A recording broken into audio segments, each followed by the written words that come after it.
Doctor గారు ఇది మన ఎలర్జీస్ కి ట్రీట్మెంట్ ఉంటుందా? లైక్ నేను చదివేటప్పుడు like there is no permanent treatment for allergies, it's only symptomatic treatment అని వస్తుంది. సో ఐ డోంట్ నో ఇప్పుడు there are any permanent treatment for allergies? Allergies అనేది డిఫరెంట్ టైప్స్ ఉన్నాయండి మీరు అన్నట్టు.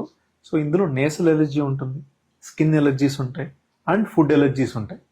సో మనం మోర్ ఫోకస్ అంతా nasal allergies because of topic of interest కాబట్టి.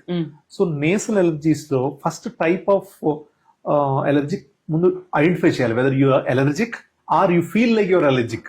సో అది ఐడెంటిఫై చేసుకోవాలి based on the history. Mostly మన హిస్టరీలో డయాగ్నోస్ ఉంటుంది. No test can diagnose the allergy per se. Mostly హిస్టరీలో అర్థమైపోతుంది.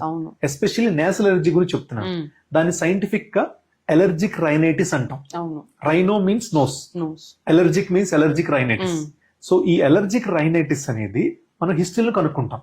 సో వీటికి మనము ట్రీట్మెంట్ ఇస్తాము, బట్ ట్రీట్మెంట్ ఈ step up and step down. It's never like ఒక 1 వీక్ ట్రీట్ చేసి మనం మర్చిపోదాము, కంప్లీట్ గా తగ్గిపోయింది నాకు స్టాప్ చేస్తానంటే కుదరదు. మోస్ట్ కామన్ మిస్టేక్ ఏమైందంటే జనరల్ పబ్లిక్ లో ఎప్పుడైనా ఎలర్జిక్ రైనైటిస్, నోస్ ఎలర్జీ ఉన్నా కానీ సైనస్ ఎలర్జీ ఉన్నా కానీ పీపుల్ ఏం చేస్తారు, 1 week or 2 weeks medicines use చేస్తారు.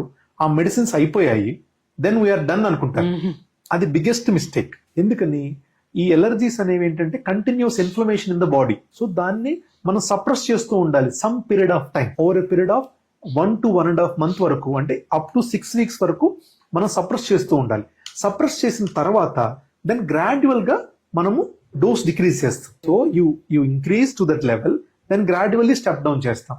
అలాగా ఒక 2 months ట్రీట్మెంట్స్ తీసుకుంటే automatically your allergy levels or allergy sensitisation అనేది బాగా తగ్గుతుంది. అప్పుడు you can be free of allergy also కొన్ని మంత్స్ తర్వాత.